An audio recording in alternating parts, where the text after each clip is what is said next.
আজ সকাল থেকেই ফেসবুক জুড়ে এক মহাপুরুষের জন্মদিন উৎসব পালন হচ্ছে।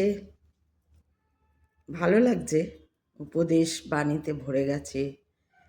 কিন্তু আমি ভাবছিলাম, যদি এর 1% আমরা অ্যাপ্লাই করতে পারতাম জীবনে, তাহলে আজকে যে সমাজ আমরা দেখছি, যে ভয়ঙ্কর সমাজ দেখছি, চারিপাশে যা ঘটছে, সেইগুলো হয়তো হতো না। তাই সবটাই যেন কথার কথা হয়ে গেছে মনে হয়। তাহলে আজকে আমি আবার চলে এসেছি আমার channel the mindful journey with Jolly. তোমরাও নিশ্চয়ই দেখেছ ফেসবুকে বিবেকানন্দের বাণীতে ভর্তি। কিন্তু তোমাদের কি মনে হলো দেখে? সত্যি কি তারা যে বাণীগুলো লিখছে তারা কি সত্যি সেইগুলোকে নিজের জীবনে অ্যাপ্লাই করেই লিখছে? আজকে কি হয়েছে, আমি এরকম দেখতে দেখতে একটা পোস্টে আর কি কমেন্ট করেছি। আমার ওই যে বলি না, একটা ভাইব দেখবে সবাই পাই আমরা। তোমার সামনে যখন কেউ, এখন তো আমরা তো পার্সোনালি অত মানুষের সঙ্গে মিশি না, আমরা যতটা ফেসবুকে ইউটিউবে যতটা আমরা মিশি, যতটা আসি। ইউটিউবে তো করা যায় না, ফেসবুকেও আসে না, কিন্তু ফেসবুকে কমেন্টের মাধ্যমে বোঝা যায় যে কত লোক আছে বা কী আছে। ফ্রেন্ড তো অনেক ফ্রেন্ডস থাকে আর কি, কিন্তু সবাই কি দেখে? সবাই দেখে না।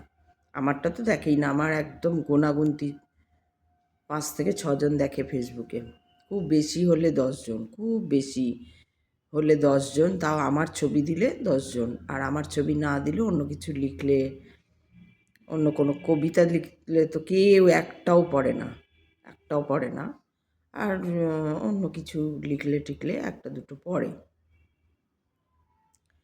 তো যাই হোক, সেরকম কিন্তু অন্যদের তো আছে, অন্যদের প্রচণ্ড রকম ফ্রেন্ডস আছে, তারা দেখে লেখে, সবই ঠিক আছে। তো একটা কমেন্টে আমি লিখলাম যে এখন এগুলো প্রহসনে পরিণত হয়েছে। তো দেখলাম একজন লিখেছেন আমাকে যে আপনার কোথায় এটা মনে হলো প্রহসন, বা কী করে আপনি এটাকে প্রহসন বলছেন? তো আমি আর কিছু বলিনি, কারণ কী বলবো এইটুকু জায়গার মধ্যে যে এটা কেন প্রহসন মনে হচ্ছে, সেটা কি করে বলবো বলো? তো সেই জন্য আর কিছু বলিনি, দেখলাম। তো এই যে প্রহসনটা বুঝতে না পারা, যেটা আমি শুরুতেই বললাম, যে আজকে ফেসবুক জুড়ে সমস্ত পোস্ট তাঁর বাণী দিয়ে শুরু হয়েছে। তাকে জন্মদিন পালন করা হচ্ছে, তার জন্মদিন আর কি। কিন্তু সত্যি কি যারা পোস্ট দিচ্ছেন তারা কি 1%ও সেটা নিজের জীবনে অ্যাপ্লাই করছেন? প্রচুর পোস্ট এসছে, প্রচুর মানুষ। এছাড়া তো হয়তো কোথাও মালা টালাও পরানো হয়েছে, কোথাও হয়তো এই সন্ধেবেলায় কোথাও গান বাজনাও হবে, নাচ হবে, কিছু হবে। কারুর জন্মদিন মানেই তো এটা হয়। কিন্তু তার যে ভেতরের যে ভেতরের কথাগুলোই তো উনি উপদেশ হিসাবে বলে গেছেন। তার যে কথা, অর্থাৎ একটা প্রিন্সিপাল থাকে সবার, সেই তাঁর যে প্রিন্সিপাল, ভারতবর্ষের প্রতি তাঁর যে ভালোবাসা, দেশের প্রতি ভালোবাসা, সেইগুলো কি আমরা সত্যি ওইভাবে ভাবতে পেরেছি? আপনাদের কি মনে হয়? লিখুন না একটু, কি মনে হয় আপনাদের? সত্যি কি পেরেছি? আজকে ধরুন এই যে রামকৃষ্ণ মঠের তো অবশ্য কোনো ছবি আসেনি, কিন্তু ছবি না আসলেও নিশ্চয়ই সেখানেও পালন হবেই মঠগুলোতে। কিন্তু আজকে সত্যিই বলুন তো, বুকে হাত দিয়ে বলতে পারবেন যে হ্যাঁ, তার মতন অনেকটাই হয়ে গেছে। তিনি যা চেয়েছিলেন, দেশকে যেভাবে দেখতে চেয়েছিলেন, ভারতবর্ষকে তিনি যেভাবে, ভারতবাসীদের যেভাবে তিনি দেখতে চেয়েছিলেন, যেভাবে এগিয়ে আসতে বলেছিলেন, কিসের জন্য এগিয়ে আসতে বলেছিলেন, সেই সাহস, সেই উদ্যমতা কোথায়? এনার্জি নেই মানুষের। মানুষের এনার্জি তো হয়ে গেছে ভৌতিক জীবনের জিনিসপত্রের ওপর, বস্তুর উপর, টাকা। এখন শুধু কি করে 2টো টাকা কামাবো, শুধু কি করে 2টো টাকা কামাবো, এই হয়ে গেছে মানুষের। তো কোথায় সেখানে যদি আমি আজকের দিনটা হয়ে গেল আর বিবেকানন্দ মরে গেল আমার কাছে, এইটা যদি হয়, বিবেকানন্দ তো একদিনের জন্য নয়। বিবেকানন্দের মতন যাঁরা রয়েছেন, যাঁরা আমাদের দেশকে স্বাধীন করার জন্য শুধু নয়, বিবেকানন্দ স্বাধীন করারও একজনেরা করেছেন স্বাধীন, আর বিবেকানন্দ করেছেন যে একটা বলে না, একটা পা রাখার জায়গা দেওয়া। কলোনিয়াল ভারত বলা হতো আমাদের আগে। ভারত, হ্যাঁ, লোকগুলো জানে না, বোঝে না, মূর্খ। মূর্খ বলেই তো দিনের পর দিন আমাদের অরিজিন, যদি বলি আমরা, আমাদের প্রত্যেকের অরিজিন, শুধু আমার একলার না, আপনার একলার না, আমাদের যে ভারতবর্ষে আমাদের অরিজিন যারা বাস করছিল, প্রথম থেকে যারা বাস করে আসছে আর কি, মানে আসছে না, চলে গেছে তারা, পূর্বপুরুষ বলতে পারে, অরিজিনটা আমি বলছি, আমাদের যে ভারতবাসী যারা আমরা কি সত্যি সেই উদ্যমতা, সেই এনার্জি নিয়ে চলো, সাহস করো, তাহলে তো এই মন্ত্রী বসে না। প্রথম কথাই তো এটা। আমি মুখে লিখছি বিবেকানন্দের কথা, আর আমার রাজ্যে বসিয়ে রেখেছি এমন একজন অশিক্ষিত, অভদ্র, অশ্লীল, মানে কি বলবো, মন্ত্রী। শুধু একজন নয়, পুরো মন্ত্রী শান্ত্রী, যে পুরো মন্ত্রী পার্ষদটা যে বসে আছে পশ্চিমবঙ্গে, আমি বিশেষ করে পশ্চিমবঙ্গে বলছি, মন্ত্রী পার্ষদটা যে বসে আছে, তারা কি করছে, তারা কি করেছে, তারা শিক্ষা, স্বাস্থ্য, বিবেকানন্দ তো বলেছিল স্বাস্থ্য সঠিক রাখতে, সব সময় উনি বলে গেছেন যে খাও দাও, এনার্জি যাতে থাকে, ভালো খেলে এনার্জি হবে, তাই খাওয়াতে হবে, মানুষকে খাওয়াতে হবে। এবার খাওয়াতে গেলে কি করতে হবে? কাজ দিতে হবে, কাজের ব্যবস্থা করে দিতে হবে, কাজের খোঁজ দিতে হবে। কাজ কোথায়? পশ্চিমবঙ্গটা তো কেউ চালাচ্ছে না, শুধু মানে যে যার নিজের মতন চলছে, তাহলে যদি এবার তাহলে বলুন, কেন প্রহসন বলবো না?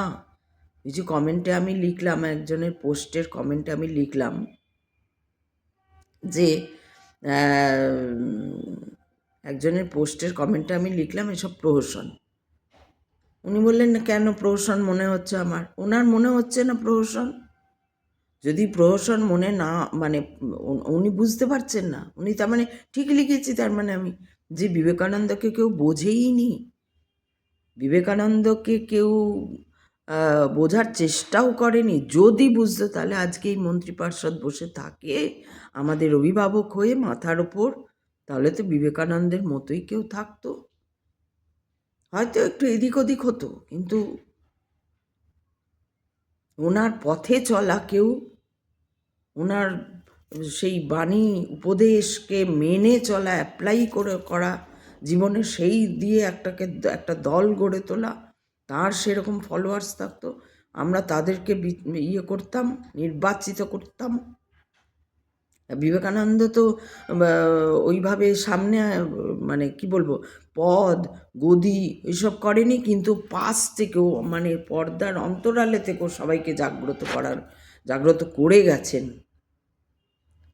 একটা পা রাখার জায়গা করে যাওয়া, যে ভারত যেন একটা পা রাখতে পারে, এত বড় বড় সব হাঙর বসে আছে চারপাশে, আমেরিকা, ইউকে, অমুক, ইউরোপ কান্ট্রিগুলো, আরব কান্ট্রিগুলো যে খুব মাথা চাড়া দিয়ে উঠবে, সেগুলো তো উনি জানতেন।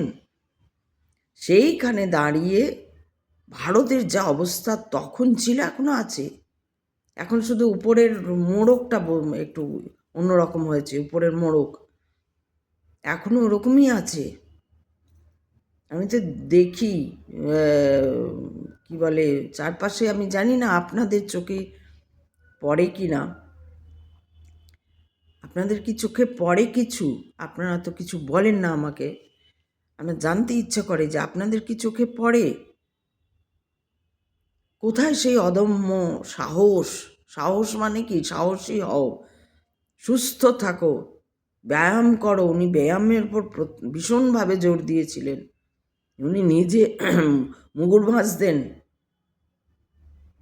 খাওয়া দাওয়া ঠিক রাখা, ব্যায়াম করা, স্বাস্থ্য ঠিক রাখা।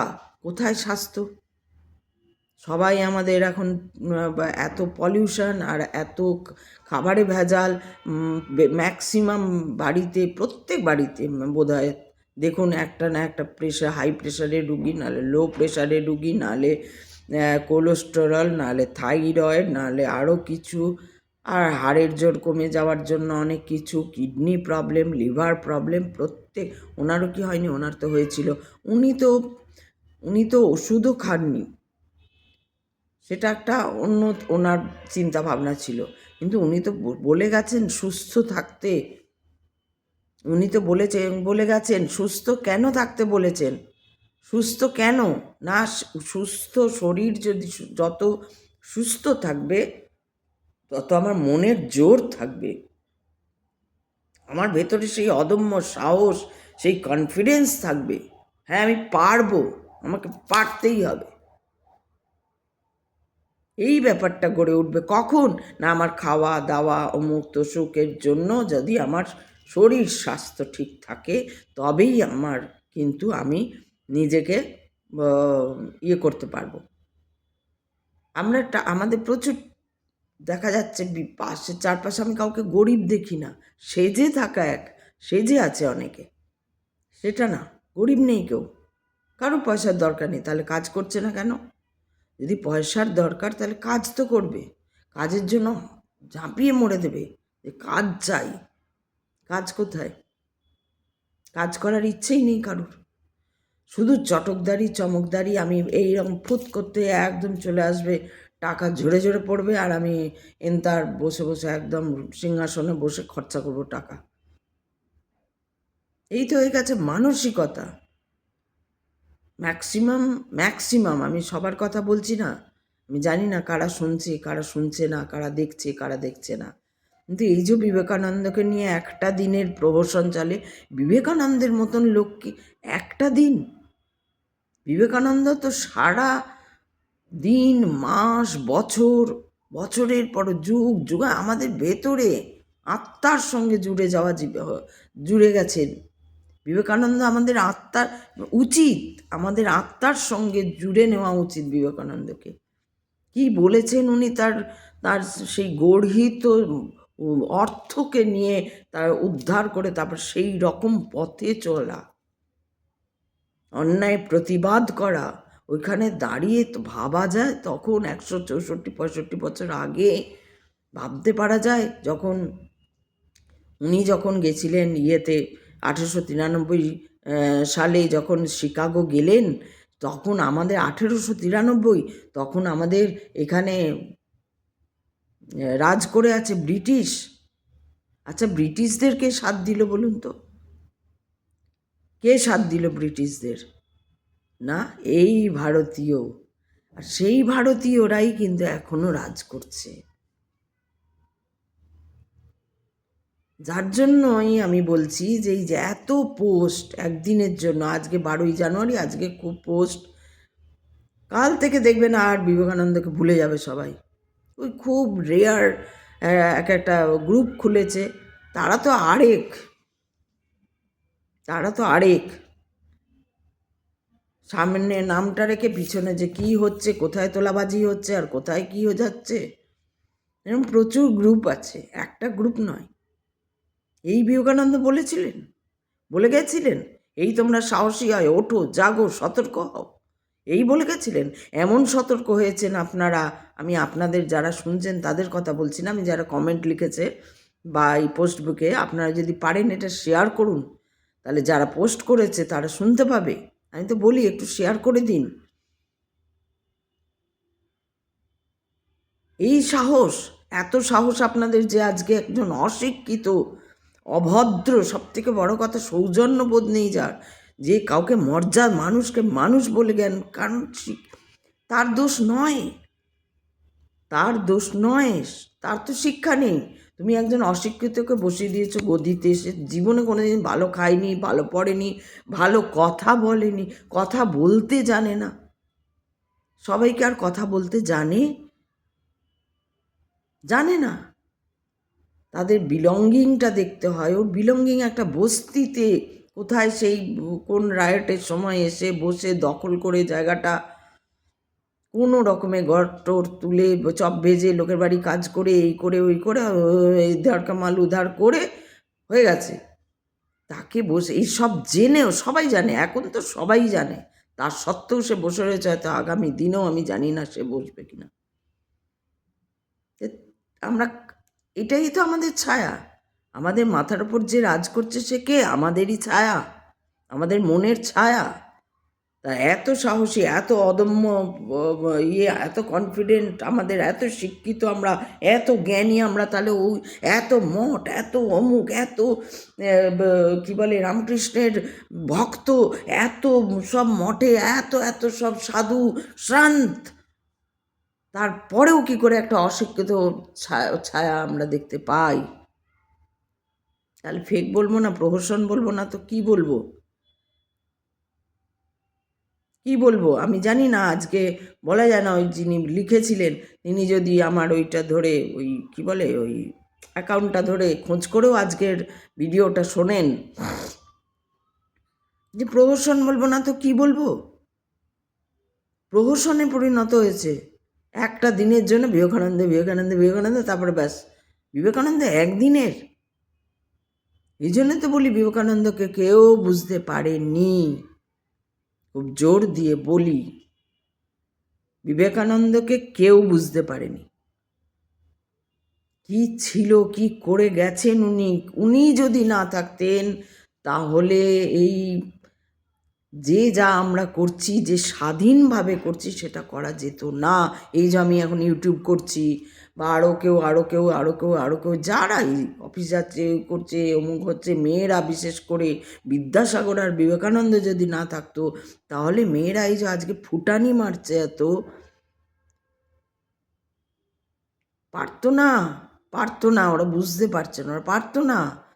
বিবেকানন্দের জন্য পেরেছে, বিদ্যাসাগরের জন্য পেরেছে।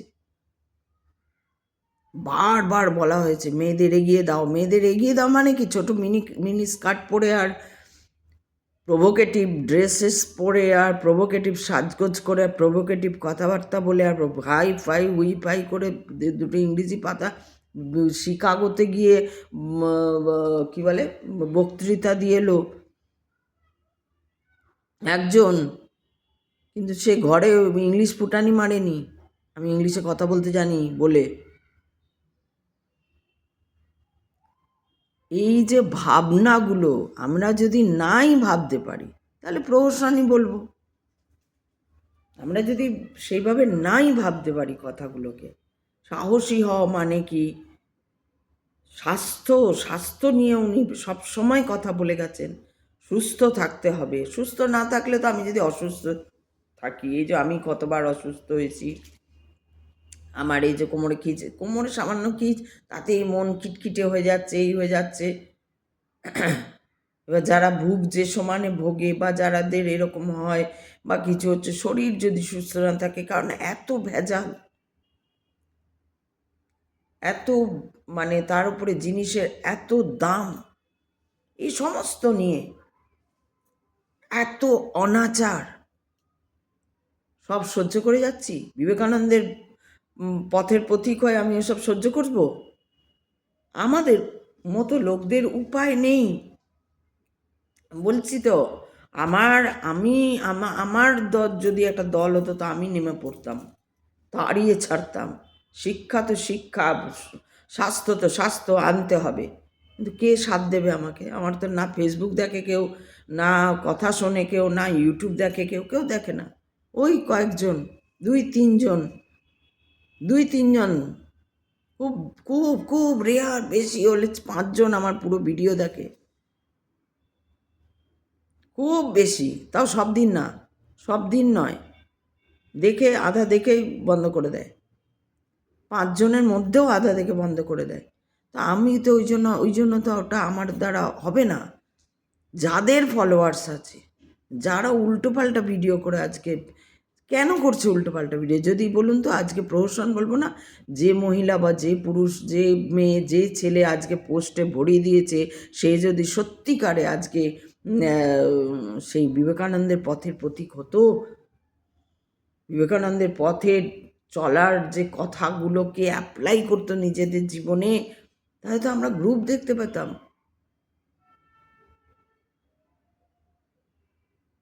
সন্তরা কি বলছে, সন্ত মানে যারা মঠে, না আমাদের তো বলা যাবে না, আমরা সন্ন্যাসী হয়েছে। আরে বলা যাবে না, তোমার এইখানে চাকুরি কি বলে, তোমার গর্দানে তোমার ইয়ে রাখা, ভোজালি রাখা, তুমি বলছো আমাদের বলা যাবে না? কি এই সব শুনছি? বিবেকানন্দ তো সন্ন্যাসী ছিলেন, তিনি তো বলা বন্ধ করেননি। কে বললো বলা যাবে না? কে এই নিয়ম করে গেছে? বিবেকানন্দের পথের প্রতীক হলে কোনো সন্ন্যাসী যারা রয়েছেন মঠে, যারা মঠা দকন দক তমুক হেন তেন হাইফাই লেভেলে রয়ে গেছে, হাইফাই লেভেলে কার জন্য কি করছে ওরা জানতে ইচ্ছে করে। এত মঠ চারিদিকে, তাদেরও তো হাত আছে বসিয়ে রাখা, যেখানে যেটা গিয়ে বলার সেখানে সেটা বলেনি বিবেকানন্দ। যেখানে যেটা গিয়ে বলার, ওই কষ্টের মধ্যে, ওই জোড়ো গায়ে, ওই টাকা নেই, ওই খাত্রী রাজার কাছে টাকা চেয়ে না মাকে পাঠাতে হবে, মাও রয়েছে, মাকেও দেখতে হবে। আজকালকার তো সমাজ এমন হয়েছে, মা যেমন তেমন ছেলে মেয়ে, মাও উপর আহাউ আহাউ করছে, ছেলে মেয়েও মা বাবাকে দুদিন আহাউ করছে, তারপর বৃদ্ধাশ্রমে পাঠাচ্ছে। এই তো সমাজ। বিবেকানন্দ এই সমাজ চেয়েছিল? আপনারা উত্তর দিন। বিবেকানন্দ এই সমাজ চেয়েছিল? এই সমাজের জন্য এত জ্বর গায়ে, অমুক নিয়ে তমুক নিয়ে লড়াই করতে গেল, ওখানে বলতে গেল? জানো হিন্দু ধর্ম কি? এটা হিন্দু ধর্মের এই নমুনা? না আমরা তো বাবা কিছু বলতে পারবো না, আমরা আলাদা, আমাদের তো সন্ন্যাসী, আমরা কিছু বলতে পারবো। ও বলছে আমরা তো বিজনেসম্যান, আমাদের তো দেখতে হবে, আমাদের টাকা, আমাদের কিছু বলতে পারবো না। ও আরেক দল আরও কিছু বলছে, আরেক দল বলছে বাজে দল, অমুক গালি দিচ্ছে, শুধু কিছু করছে না, নিজেরা কিছু করছে না, অন্যকে ওইকে গালি দিচ্ছে। যদি বিবেকানন্দের পথের পাথেও সত্যি করে হতো, সত্যি করে, তাহলে তো এই কালচারই আসতো না, এই ফেক একটা রাজনৈতিক কালচার, এটাই আসতো না। সব ফেক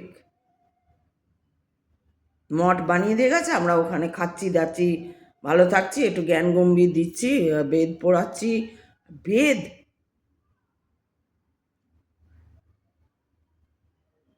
আসল জায়গায় বসে আছো, আমরা কিছু রাজনৈতিক ব্যাপার কেন? বিবেকানন্দ যদি বলতো ওটা রাজনৈতিক ব্যাপার,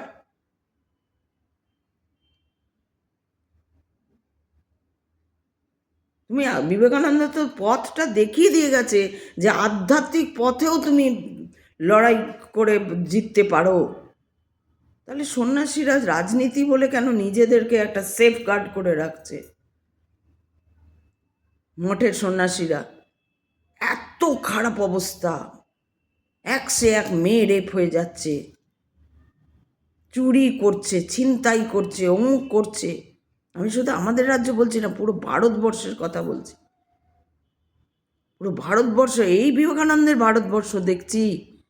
প্রহসন বলবো না তো কি বলবো, ন্যাকামি করে আজকের দিনটা মালা পরানো আর দ্বীপ জেলে আর একটা ভবখণ্ডন অমুক গান করলাম, হয়ে গেল। সত্যি এগুলো দেখে কেন যে কারুর ভেতরে একদম দাউ দাউ করে জ্বলে না, আমি তো বুঝতে পারি না। দাউ দাউ করে জ্বলে এগুলো দেখলে। নেওয়ার পয়সা নেই, নাহলে ফোনটাই ভেঙে দিতাম। এত নাটক, পয়সা নেই, একটা ফোন চলে গেলে তো আর ফোন পাবো না। এত নাটক সকাল থেকে আজকের দিনটার জন্য। একদিনের বিবেকানন্দ, একদিনের বিদ্যাসাগর, একদিনের। সবাই যে যার নিজের সেফগার্ডে থেকে বড় বড় বাইরে থেকে ডায়লগ, অমুক বাণী, তমুক এই বলেছিলেন সেই। আর তারপরে তো আছে বিবেকানন্দের বাণীও নয় ওটা, নিজের কথাটাই বা অন্য কারুর কথা অন্য কারুর এই উদর পিণ্ডি বুদর গাড়ে চাপিয়ে পোস্ট দিচ্ছে, এরকমও দেখছি। হ্যাঁ, আজকেই দেখলাম একটা শরৎচন্দ্রের শেষ প্রশ্ন গল্পের একটা ইয়ে দিয়েছে, কোট দিয়েছে, ওটা শেষ প্রশ্নের নয়, ওটা নিজের কথা। ওটা শেষ প্রশ্ন, শেষ প্রশ্ন, হ্যাঁ তাহলে সবাই বলবো আচ্ছা আছে বোধহয় শেষ প্রশ্নের উপন্যাসে, কোথাও ওটা আছে, কোথাও নেই ওটা। শরৎচন্দ্র এই তো শেষ প্রশ্নেই তো শরৎচন্দ্র নারীদের সম্মান দিয়েছেন, নারীদের আগে আসতে বলেছেন, নারীদের ইয়ে দেখিয়েছেন ওখানে কিভাবে তারা আধুনিকীকরণ, মানে কি করে তারা বাইরে, কারণ আগেকার দিনে তখনকার দিনে সব নারীদের ওরকম বেরোতে দেওয়া, জোর করে বেঁধে রাখতো। শুধু তাই না, অনেক মহিলা সায়েন্টিস্টদের তারা হয়তো কিছু আবিষ্কার করে দিয়েছে, তাদের নাম করা হয়নি, পুরুষরা নিজেরা, ব্রিটিশরা তখন নিজেদের নামে চালিয়ে দিয়েছে ওগুলো ওরা করেইনি, হয়তো ভারতের কোনো মহিলা করেছে, দেওয়া হয়নি, এরকমও হয়েছে। সেই সবের জন্যই তো দিব্য দৃষ্টিতে সেসব দেখেই তো বিবেকানন্দ গিয়েছিলেন ওইখানে বলতে, ওখানে যাতে পা রাখতে পারি। আবার আমি অবাক হয়ে যাচ্ছি, ভদ্রলোক বলছে কি প্রহসন, কি দেখলেন খুলে বুঝিয়ে বলবেন একটু, আপনি বোঝেন না? আপনাকে বোঝাতে হবে যে আজকে প্রহসন চলছে, রোজ প্রত্যেক বছর আজকাল প্রহসন চলে একটা বাণী দিয়ে আর ইয়ে দিয়ে, তারপরে আমি নিজে আবার ডিস্কোতে চলে যাচ্ছি, বা আমি আমাদের ভোগ সাজিয়ে পরমান্ন সাজিয়ে বেশ খাচ্ছি, মানুষ পাশে কেউ খেতে পাচ্ছে কিনা আমার দেখার দরকার নেই। সাধু কোথায়? সাধু কিসে হয়? গৈরিক বস্ত্রতে সাধু হয়ে যায়? এই জন্য আমি বিবেকানন্দ বলছি, এটা পড়ুন আপনারা। আরও বই আছে, শুধু আমি বিবেকানন্দ বলছি না, আমি তো নাম মনে থাকে না, তারপর আমারও প্রচুর বই আমার হারিয়ে মানে ইয়ে হয়ে গেছে, ছেড়ে দিতে হয়েছে বই অনেক, যেখান থেকে ইয়ে, যাই হোক সেটা আলাদা কথা। না পড়লে আর পড়েও কি হবে? এই যদি পড়ারই নমুনা হয় যে প্রত্যেকজন সন্ন্যাসী রামকৃষ্ণ মঠটা কে করে গেছে? কার মঠে রয়েছি আমরা? মঠটা কার? মঠটা বিবেকানন্দ তৈরি করে দিয়ে গেছে। কিছু নিজে তৈরি করেছে, দু একটা তিনটে চারটে নিজে তৈরি করেছে দাঁড়িয়ে থেকে, বেলুড় তো দাঁড়িয়ে থেকে তৈরি করেছে, আর তারপরে সেই ইয়েতে আবার বেশ কয়েক জায়গায় হয়েছে। ওই কি একটা ইস্কনের একটা লোক বিবেকানন্দকে উল্টো পাল্টা বলে চলে গেল, একটা সাধু টু কাটলো না। এই ছিল এই বিবেকানন্দের সব পথের পাতেও রা কাটলো না, মাছ মাংস খাওয়া নিয়ে বলে চলে গেল। আরে তুইও খা না, তুই খেয়ে ইচ্ছা মৃত্যুটা কর, ওইটাই বলতে হয়। চ্যানেল ডাকতে হয়, ডেকে বলে আপনি মাছ মাংস খান না, খেয়ে না। আমি বলবো মাছ মাংস খেতে হবে না, আপনি তো খান না, আপনি ইচ্ছা মৃত্যুটা করে দেখান। মৃত্যুটা যেভাবে উনি নিয়ে এসছে, কেউ মাথায় ঢোকে না কারুর। আমি তো অবাক হয়ে যাই, সব বড় বড় জ্ঞান দিচ্ছে, কারুর মাথায় ঢুকছে না।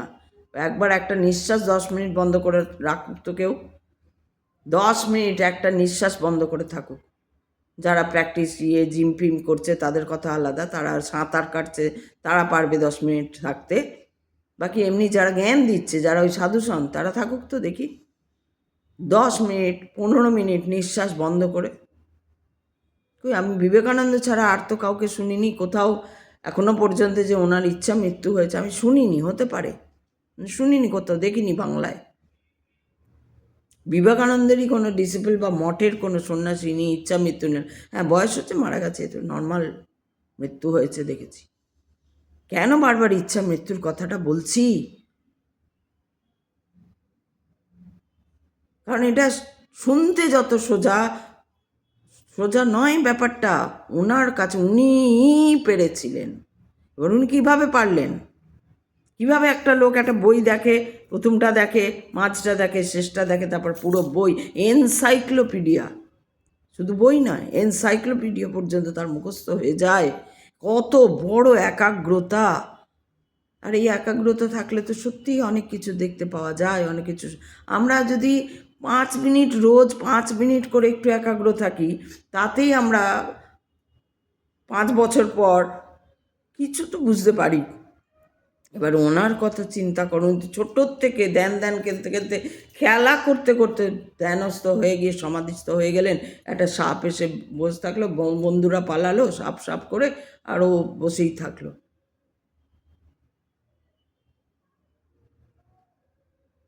তাহলে বিবেকানন্দকে ইউজ করা হচ্ছে না কোথাও? আমার তো মনে হচ্ছে বিবেকানন্দকে ইউজ করা হচ্ছে।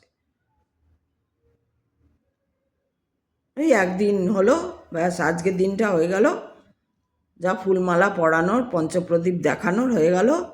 বিবেকানন্দ ভাবে উপর থেকে, বাবা আমি গিয়ে বেঁচেছি, ভাগ্যে আমি চলে এসেছি। এই দেখতে হতো আমাকে। আবার গৈরিক বসন পড়ে না, তাদের মধ্যে সাহস, প্রত্যেকে ভীতু, সাহসই দেখি না আমি কাউকে, দাহাড় একদম। বিবেকানন্দের ছিল সেরকম। আমি গিয়ে সাজানো জিনিসে ওই রান্নাবাটি খেলছে সবাই, রান্নাবাটি খেলছে। বিবেকানন্দ সব রেডি করে দিয়ে এসছে, ওখানে গিয়ে রান্নাবাটি খেলছে। আমেরিকা গিয়েও রান্নাবাটি খেলছে, বেলুর মঠেও রান্নাবাটি খেলছে, আরও কোথাও মঠ আছে তো ওখানেও রান্নাবাটি খেলা হচ্ছে। মানুষকে সেই, আরে আমার এত পজিটিভ ছিল যে মানে দাঁড়ালে পর্যন্ত, যেখানে গেছে, রেল ট্রেনে ভ্রমণ করছেন, সেখানে কেউ কিছু বলেছে, এখানে একদম উত্তর, তৈরি উত্তর। এই কোথায় কোথায়? তা তো দেশ সমাজ দেখতে পেতাম না, তো ও বসে থাকতো না, ওই বুড়ি বসে থাকতো না, ফাইল আজকে নাটক চলতো না দেশ আর রাজ্যের মধ্যে এরকম। ওখানেও প্রহসন চলছে, খেলা হচ্ছে, সত্যি খেলছে। যারা বুঝতে পারছে আমাদের কিছু করার নেই, যাদের করার আছে তারা না, আমি সেফগার্ডে থাকি, দরকার না আমাদের ওসব বলতে নেই বাবা। আমরা এই বিবেকানন্দর পথের পথিক। আপনারা এই বিবেকানন্দকে চিনেছেন?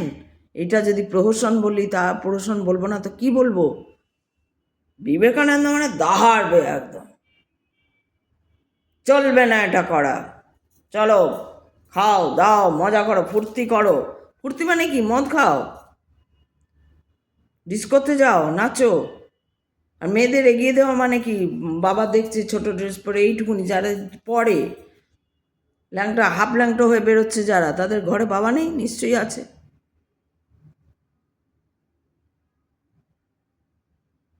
নিশ্চয়ই আছে ঘরে বাবা। তার বিবেকানন্দ পড়েনি, বিদ্যাসাগর পড়েনি, শরৎচন্দ্র পড়েনি হয়তো।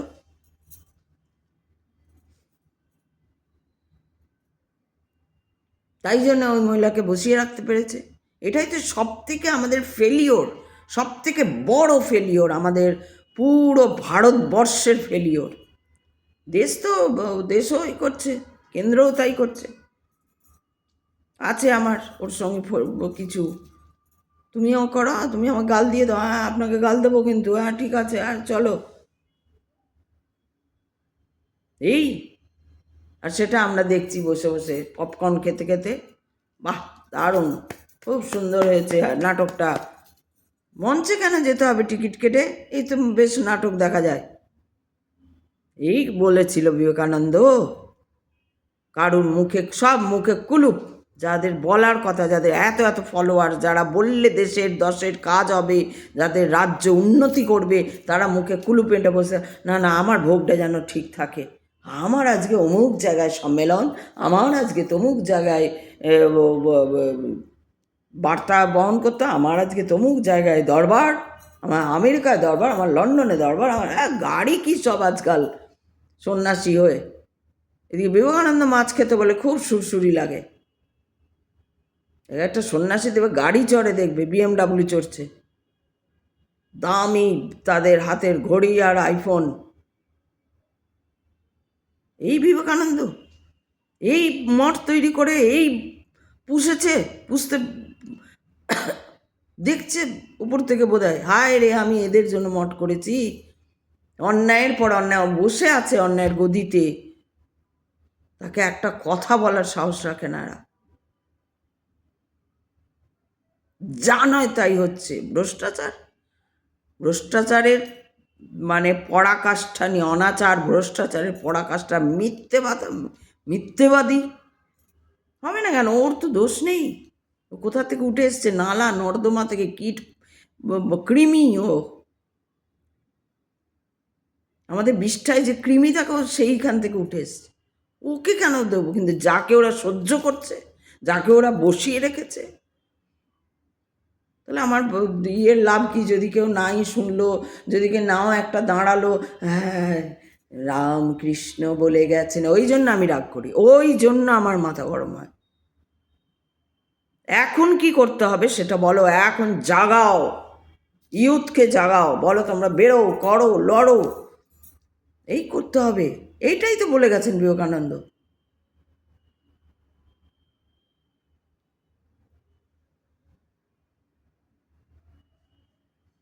যাদের বলার কথা, যাদের এত এত ফলোয়ার্স, তারা সব মুখে কুলুপেটে সে নিজেদের সেফগার্ডে বসিয়ে রেখে, আমাদের তো বলতে নেই। বলে গেছেন বিবেকানন্দ, আপনারা কেউ বলবেন না, এসব নিয়ে আলোচনা করবেন না কোথাও, যে যা ঘুঁটে কুড়াচ্ছে কুড়াক, আপনাদের দেখার দরকার নেই। তাই জন্য গেছিল আমেরিকা। ওই মানসিকতায় থাকতো বিবেকানন্দের, যে যা পারছে করুক না, ভারতবাসী আমার কি ভাই।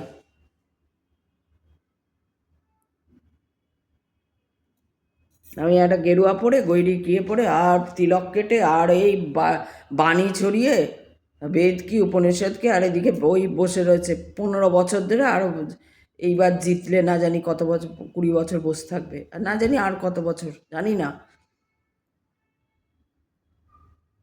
না কি হবে। কারণ কে কে কে কে ইয়েতে দাঁড়াবে, বলবে?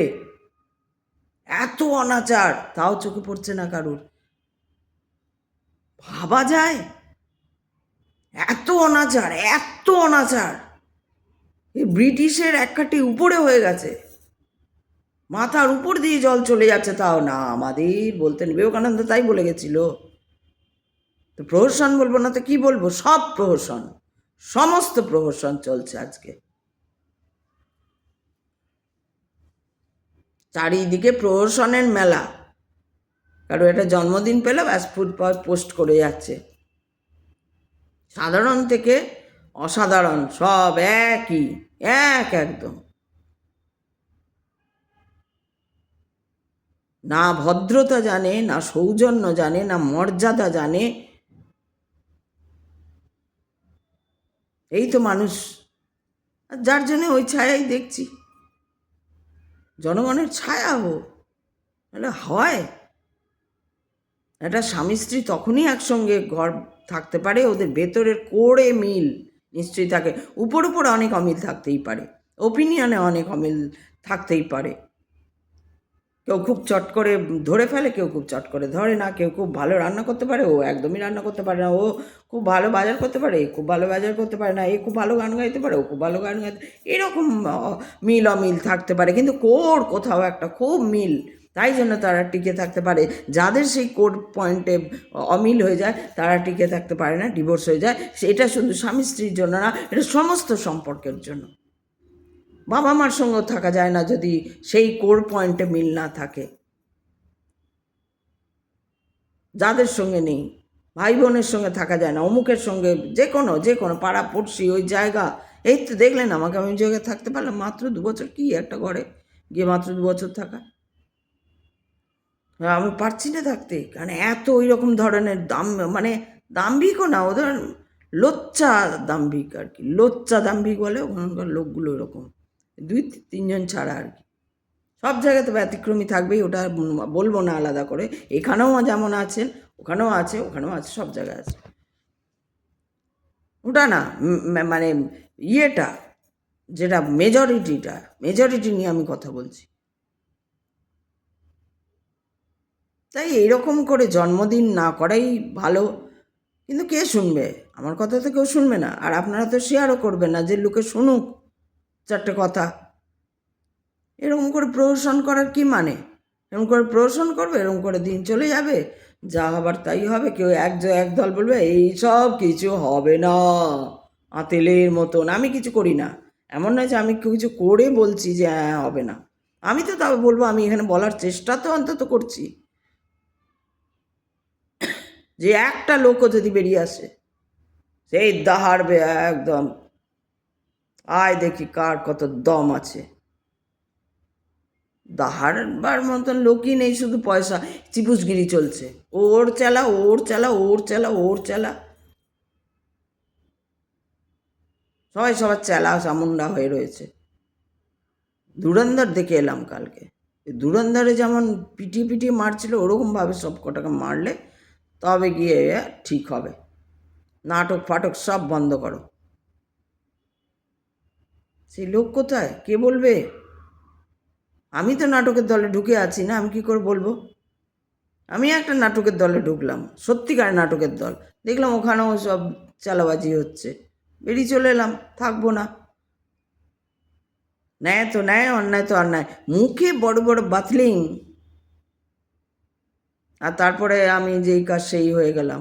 এমন হয়ে গেছে দেখছি সব জায়গায়। একটা জায়গা মানে একটা জায়গা নেই যেখানে পার দিয়ে, ওই যে বিবেকানন্দ করে গেছিলেন, হয়ে গেছে, তারপরে বেশ কিছুদিন ভালো হয়েছিল, এখন একটা আবার সেই অবস্থা চলে এসছে যে একটা জায়গা নেই যে পা দিয়ে দাঁড়াবে কেউ, পা দেওয়ার জায়গা নেই একটা।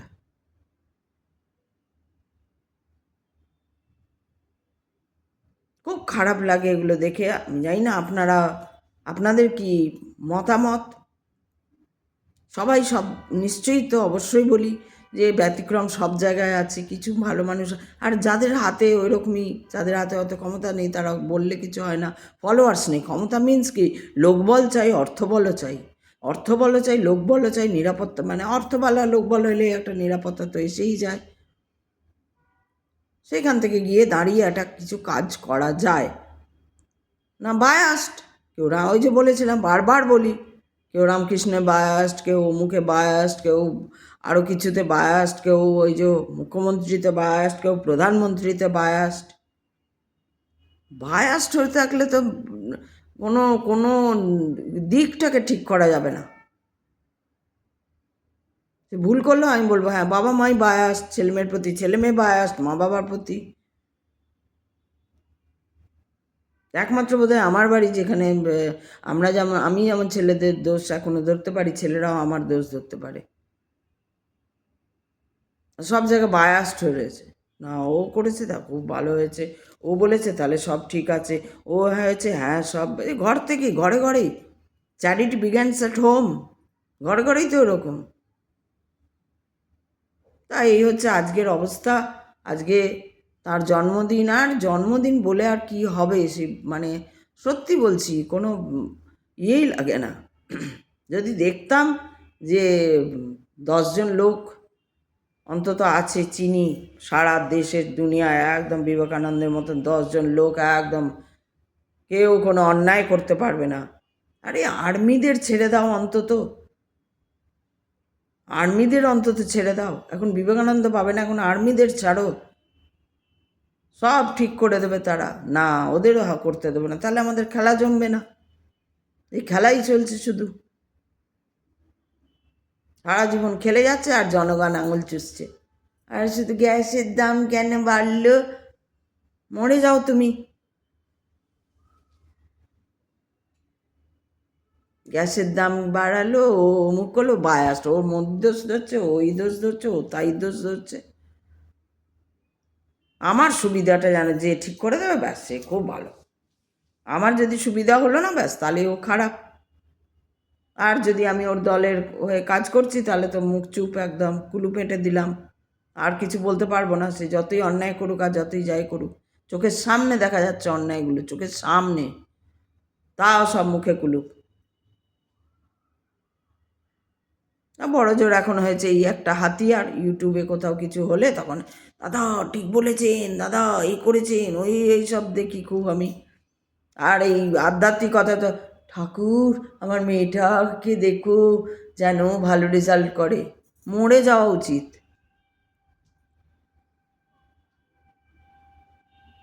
দেখো মরে যাওয়া ভালো। মেয়েটাকে দেখো আর ছেলেটাকে দেখো আর স্বামীটাকে বলো আর আমি রান্নাও করবো না, খাবো না, দাবো না, কিছু করবো না, আমি বিন্দাস পায়ের উপর পা তুলে যা খুশি তাই করে যাব। কিছু লোকও আছে ওরকম, কেউ একটা মানে দেখি না যে হ্যাঁ সেই রকম একটা আছে, দেখেও ভালো লাগে। এই যোগীজি এই একটা লোক, কিন্তু ওর আবার সেই পাওয়ার নেই। ওই যেটুকুনি পাওয়ার সেটুকুনিতে খেলা দেখিয়ে দিচ্ছে। বললাম না ব্যতিক্রম তো থাকবেই।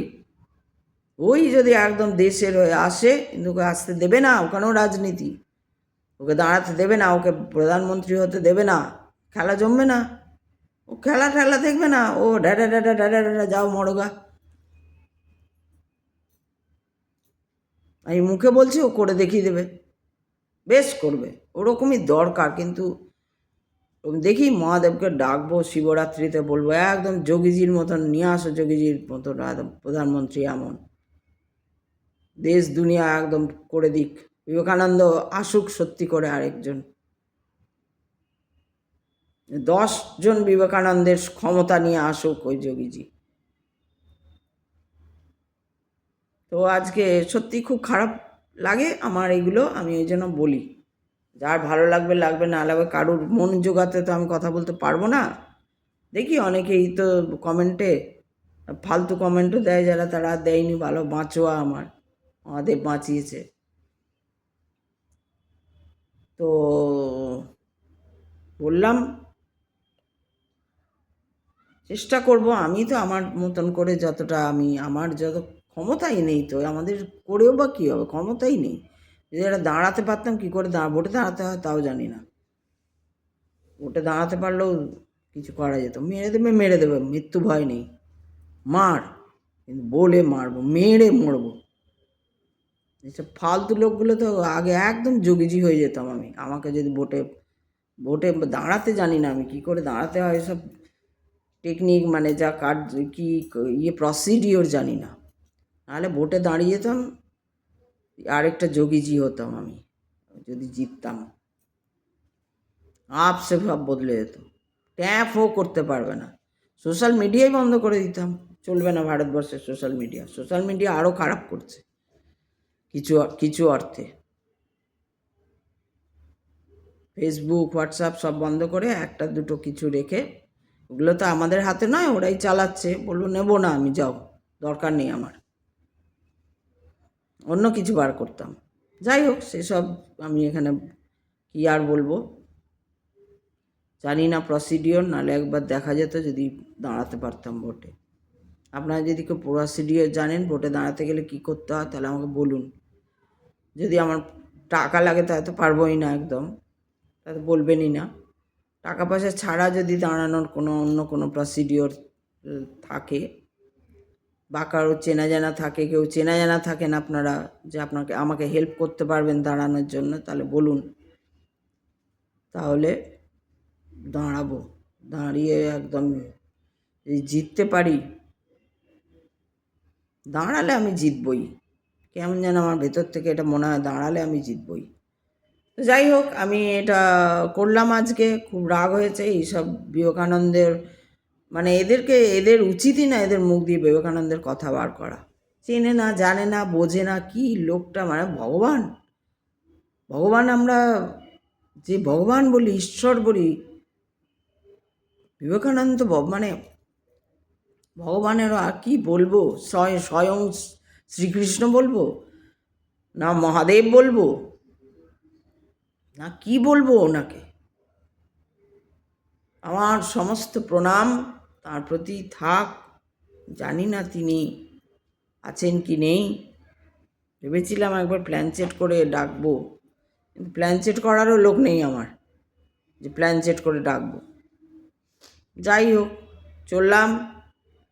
পারলে একটু শেয়ার করবেন, যদি 5টা লোকে শুনে আমাকে হেল্পও করতে পারে। আপনারা এত মানে অলস, একটা দাহার, একটা চাপ, এইরকম ব্যাপার থাকতে হবে। শেয়ারটা অন্তত করুন।